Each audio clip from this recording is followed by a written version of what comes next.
Hello, I'm Davina, and hello to all of you bold, beautiful, brilliant, and evolving souls. Today, I'm going to talk about the language of shame. So, when we are in a shame flashback, which for me is all of the time, I think it's the sort of base foundation flashback. It's always there. And there can be additional layers of shame and fear on top of that, but I think it's just always there. And when I'm in that shame flashback, the the thoughts that I'm thinking match that shame feeling that I'm having. And I think what I was noticing today while I'm cooking in my kitchen is that just this is sort of it's become my norm, and I didn't even realize um, until today, just how I'm just like get caught up in these thoughts and thinking that they're true. And I've been noticing lately, like a lot of when I talk about things like I still haven't set that boundary, like using the word still. I still haven't done such and such. I'm still working on blah, blah, blah, or um, yet is another one.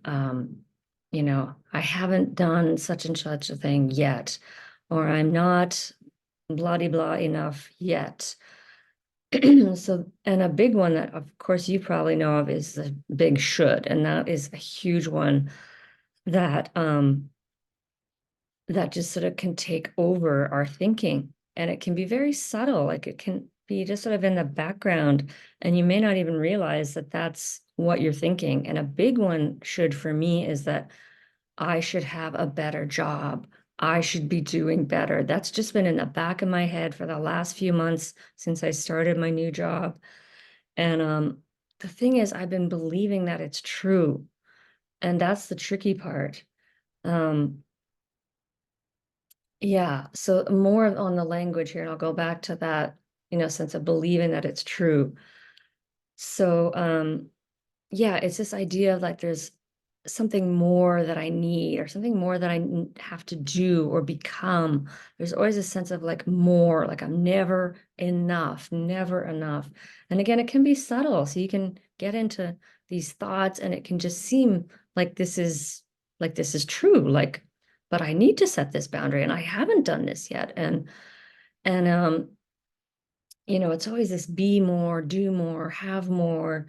Um, it can feel really like a twisty, weird feeling. It's not a peaceful feeling. It's like you can't rest. It's like you cannot rest until you've, you know, done this extra thing or become this other way or this is just always like one more thing. And sometimes for me, it's like one more video.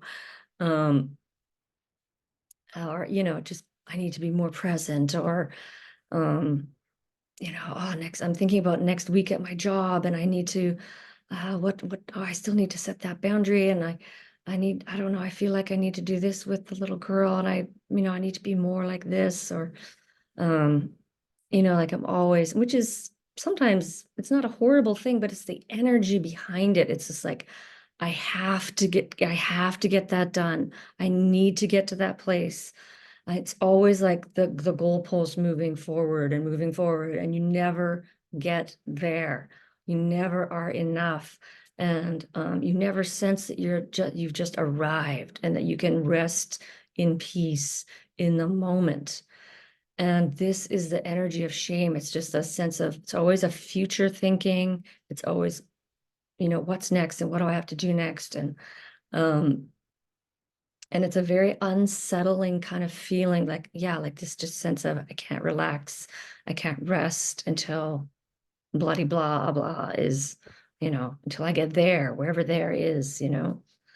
Um, so it's a very sense of unease, being unsettled, and yeah, so yeah, and it feels believable. As I was saying, it feels so true. It's so believable because it has been ingrained in us as part of our identity, really. We have a shame-based identity because of growing up with a narcissist.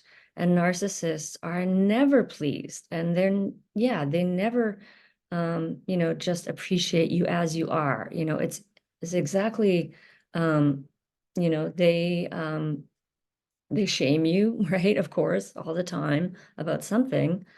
All these things are shaming, like, scolding a child, criticizing a child, invalidating a child. All these things are forms of shaming a child. And, our parents denied us our true identity. They said, you shouldn't be like this, you should be like this. And they did this all the time, like on a daily basis. Um, and you may say, well, they were nice. They seem to be nice some of the time. But you know what? If your parents are shaming you 50% of the time, that's abuse, right? Even if it's 40% or 30%, it's still abuse, you know, if they're doing it on a daily basis. So, yeah, so we sort of get this we become this almost bundle of shoulds, like our identity, our true identity is gone, and we become this bundle of shoulds. And that's why what leads to the people pleasing is we're always trying to be or do or become what we think our parents want us to be or want us to do, or um and so it's a very, it's a horrible feeling. Shame is a horrible, horrible feeling to have.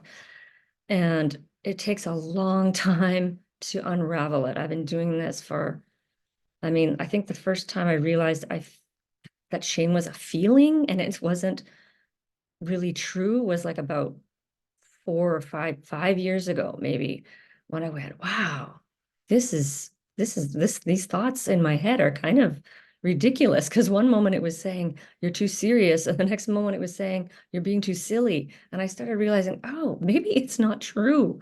And that's when I started to sort of unravel it. So, um, yeah, and what came to me was like, as I said, I've been believing that I I should have a better job. I should be making more money. I should be doing better by now. I've done all this healing work. Why aren't I doing better? Why don't I have more financial stability? And um, it's been extremely, extremely frustrating, extremely painful. Um, and yet this moment of clarity I had was like, this was the perfect job because it triggered everything I needed in order to heal this.